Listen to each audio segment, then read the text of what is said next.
भैंस घोटाले से जुड़ा बड़ा मामला सामने आ रहा है। एनडीटीवी की खबर का असर हुआ। विभाग ने की 5 अन्य मामलों की जांच में यह पाया गया दबंगों के घर पर बंधी हुई थी सरकारी भैंस।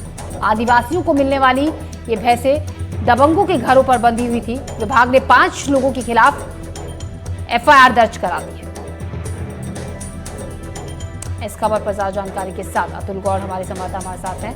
अतुल, लगातार इस खबर पर आप नजर बनाए हुए हैं। हम आपसे जानना चाहेंगे, अब एनडीटीवी ने जब इस खबर को दिखाया तो अब एक्शन इस खबर पर मामले पर लिया गया है और क्या कार्रवाई अभी तक हुई है दोषियों के खिलाफ?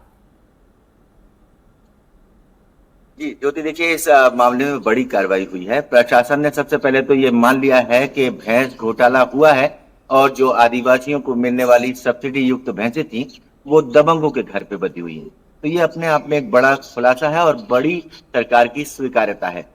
इस मामले में अगर हम आपसे कहें तो अलग अलग गांवों में 5 मामलों में उन दबंगों के खिलाफ एफआईआर दर्ज की गई है जिन्होंने आदिवासियों की भैंस को अपने खूंटे से बांधकर उनकी मलाई और दूध पीने की कोशिश की थी।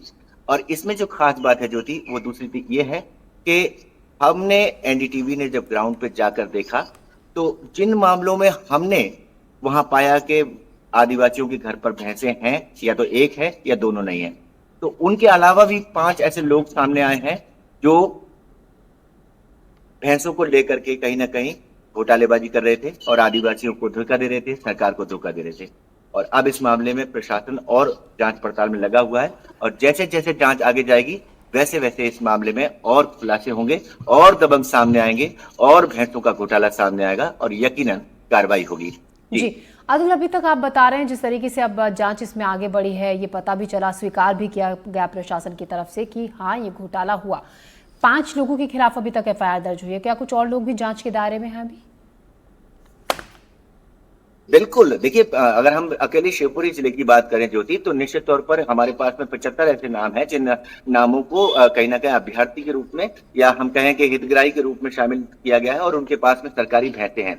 लेकिन जहां जहां जाते हैं वहां से भैंसें गायब मिलती हैं। आदिवासी कहते हैं कि हम इन्हें चारा खिलाकर करें क्या, क्योंकि इनकी नस्ल खराब है और कहीं ना कहीं ये दूध हमें कम देती हैं और चारा ज्यादा खाती हैं। तो इस तरह की बातें हैं और कहीं ना कहीं ये भी बात है कि आदिवासियों से दस्तखत तो करा लिए गए और दबंगों ने उनकी भैंसों को अपने कब्जे में ले लिया।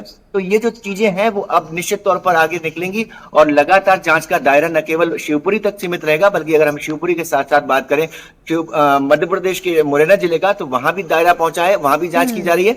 और जो आदिवासी क्षेत्र है, अगर हम मध्य प्रदेश की बात करें तो 6 ऐसे जिले हैं जिन जिलों में ये योजना चलाई जाती है वेंगा आदिवासियों के लिए, शहरी आदिवासियों के लिए। तो जहां जहां ये योजना चलाई जा रही है वहां वहां जांच को ले जाया जा रहा है और वहां वहां कार्रवाई की जा रही है और लगातार अब इसके जो परिणाम है वो निश्चित तौर पर सामने आएंगे। और जो एनडीटीवी ने इसकी ओपनिंग की है, इसका खुलासा किया है, वो कहीं ना कहीं अंजाम और परवान जरूर चढ़ेगा। जी अतुल, शुक्रिया आपका जानकारी के लिए। तो मध्य प्रदेश में हुए इस भैंस घोटाले पर कल हमने विस्तार से चर्चा भी की थी।